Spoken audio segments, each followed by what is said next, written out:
नमः शिवाय। जय शिव शंभो।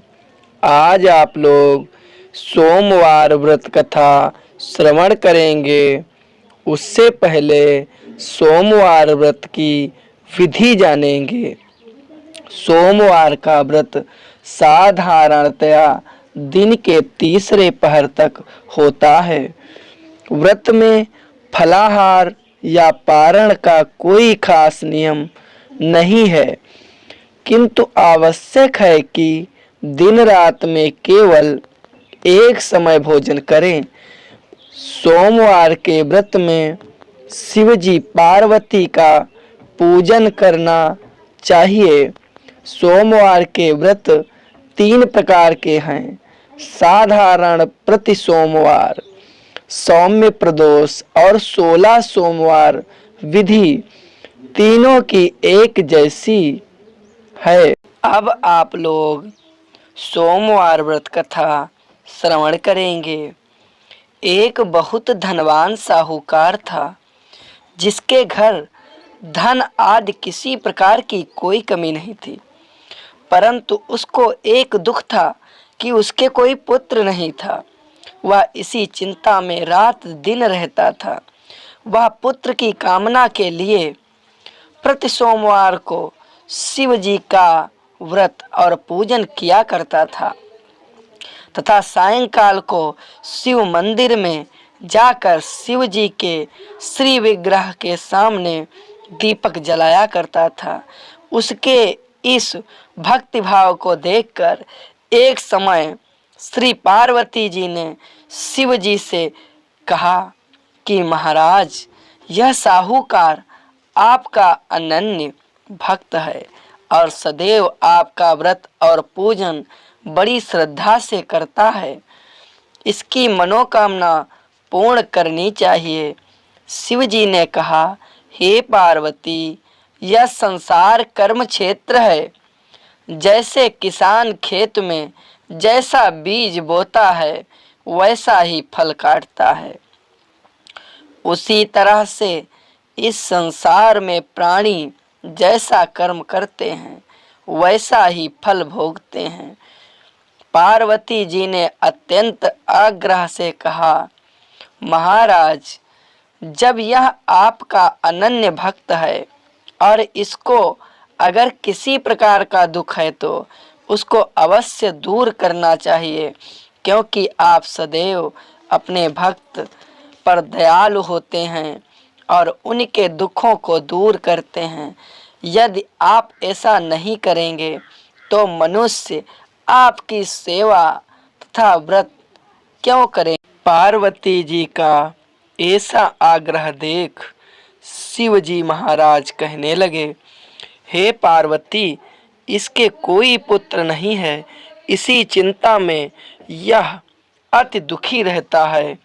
इसके भाग्य में पुत्र न होने पर भी मैं इसकी पुत्र की प्राप्ति का वर देता हूँ, परंतु यह पुत्र केवल 12 वर्ष तक जीवित रहेगा।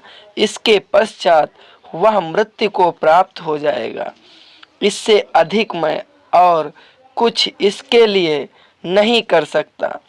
यह सब बातें साहूकार सुन रहा था। इससे उसको न कुछ प्रसन्नता हुई और न ही कुछ दुख हुआ। वह पहले जैसा ही शिव जी महाराज का व्रत और पूजन करता रहा। कुछ काल व्यतीत हो जाने पर साहूकार की स्त्री गर्भवती हुई और 10वें महीने उसके गर्भ से अति सुंदर पुत्र की प्राप्ति हुई। साहूकार के घर में बहुत खुशी मनाई गई, परंतु साहूकार ने उसकी केवल 12 वर्ष की आयु जान कोई अधिक प्रसन्नता प्रकट नहीं की और न ही किसी को भेद ही बताया। जब वह बालक 13 वर्ष का हो गया तो उस बालक की माता ने उसके पिता से विवाह आदि के लिए कहा, तो वह साहूकार कहने लगा कि अभी मैं इसका विवाह नहीं करूँगा। अपने पुत्र को काशी जी पढ़ने के लिए भेजूंगा। फिर साहूकार ने अपने साले अर्थात बालक के मामा को बुला उसको बहुत सा धन देकर कहा, तुम इस बालक को काशी जी पढ़ने के लिए ले जाओ और रास्ते में जिस स्थान पर भी जाओ यज्ञ करते और ब्राह्मणों को भोजन कराते हुए ही जाना। वह दोनों मामा भांजे यज्ञ करते और ब्राह्मणों को भोजन कराते जा रहे थे। रास्ते में उनको एक शहर पड़ा। उस शहर में राजा की कन्या का विवाह था और दूसरे राजा का लड़का जो विवाह कराने के लिए बारात लेकर आया था वह एक आंख से काना था।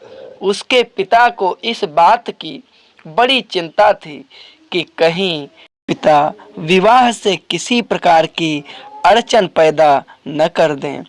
इस कारण जब उसने अति सुंदर सेठ के लड़के को देखा तो उसने मन में विचार किया कि क्यों न दरवाजे के समय इस लड़के से वर का काम चलाया जाए। ऐसा विचार कर वर के पिता ने उस लड़के और मामा से बात की तो वे राजी हो गए।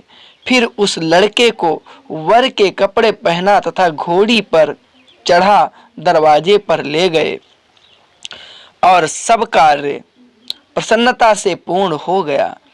फिर वर के पिता ने सोचा कि यदि विवाह कार्य भी इसी लड़के से करा लिया जाए तो क्या बुराई है। ऐसा विचार कर लड़के और उसके मामा से कहा गया, यदि आप फेरों का और कन्यादान के काम को भी करा दें तो आपकी बड़ी ही कृपा होगी। मैं इसके बदले में आपको बहुत कुछ धन दूंगा। तो उन्होंने स्वीकार कर लिया। विवाह कार्य भी बहुत अच्छी तरह से संपन्न हुआ। परंतु जिस समय लड़का जाने लगा तो उसने राजकुमारी की चुंदरी के पल्ले पर लिख दिया कि तेरा विवाह तो मेरे साथ हुआ है, परंतु जिस राजकुमार के साथ तुमको भेजेंगे वह एक आंख से काना है। मैं काशी जी पढ़ने जा रहा हूँ। लड़के के जाने के पश्चात राजकुमारी ने जब अपनी चुंदड़ी पर ऐसा लिखा पाया तो उसने राजकुमार के साथ जाने से मना कर दिया और कहा कि यह मेरा पति नहीं है, मेरा विवाह इसके साथ हुआ ही नहीं है। वह तो काशी जी पढ़ने गया है। राजकुमारी के माता पिता ने अपनी कन्या को विदा नहीं किया और बारात वापस चली गई। उधर सेठ का लड़का और उसका मामा काशी जी पहुंच गए। वहां जाकर उन्होंने यज्ञ करना और लड़के ने पढ़ना शुरू कर दिया। जब लड़के की आयु 12 साल की हो गई उस दिन उन्होंने यज्ञ रच रखा कि लड़के ने अपने मामा से कहा, मामा जी आज मेरी तबीयत कुछ ठीक नहीं है। मामा ने कहा अंदर जाकर सो जाओ। लड़का अंदर जाकर सो गया और थोड़ी देर में उसके प्राण निकल गए। जब उसके मामा ने आकर देखा तो वह मुर्दा पड़ा है तो उसको बड़ा दुख हुआ और उसने सोचा कि अगर मैं अभी रोना पीटना मचा दूंगा तो यज्ञ का कार्य अधूरा रह जाएगा। अतः उसने जल्दी से यज्ञ कार्य समाप्त कर ब्राह्मणों के जाने के बाद रोना पीटना आरंभ कर दिया। संयोगवश उसी समय शिव पार्वती जी उधर से जा रहे थे। जब उन्होंने जोर जोर से रोने की आवाज़ सुनी तो पार्वती जी कहने लगी, महाराज कोई दुखिया रो रहा है, इसके कष्ट को दूर कीजिए।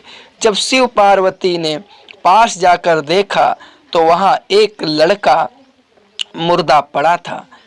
पार्वती जी कहने लगी, महाराज यह तो उसी सेठ का लड़का है जो आपके वरदान से हुआ था। शिव जी कहने लगे, हे पार्वती इसकी आयु इतनी ही थी सो यह भोग चुका है। तब पार्वती जी ने कहा, हे महाराज इस बालक की और आयु दो, नहीं तो इसके माता पिता तड़प तड़प कर मर जाएंगे। पार्वती जी के बार बार आग्रह करने पर शिव जी ने उसको जीवन वरदान दिया और शिव जी महाराज की कृपा से लड़का जीवित हो गया। शिव पार्वती कैलाश चले गए। वह लड़का और मामा उसी प्रकार यज्ञ करते तथा ब्राह्मणों को भोजन कराते अपने घर की ओर चल पड़े। रास्ते में उसी शहर में आए जहां उसका विवाह हुआ था। वहां पर आकर उन्होंने यज्ञ आरंभ कर दिया तो उस लड़के के ससुर ने उसको पहचान लिया और अपने महल में ले जाकर उसकी बड़ी खातिर की। साथ ही बहुत दास दासियों सहित आदर पूर्वक लड़की और जमाई को विदा किया गया। जब वे अपने शहर के निकट आए तो मामा ने कहा, मैं पहले घर जाकर खबर कर आता हूँ। जब उस लड़के का मामा घर पहुंचा तो लड़के के माता पिता घर की छत पर बैठे थे और यह प्रण कर रखा था कि यदि हमारा पुत्र सकुशल लौट आया तो हम राजी खुशी नीचे आ जाएंगे, नहीं तो छत से गिरकर अपने प्राण दे देंगे।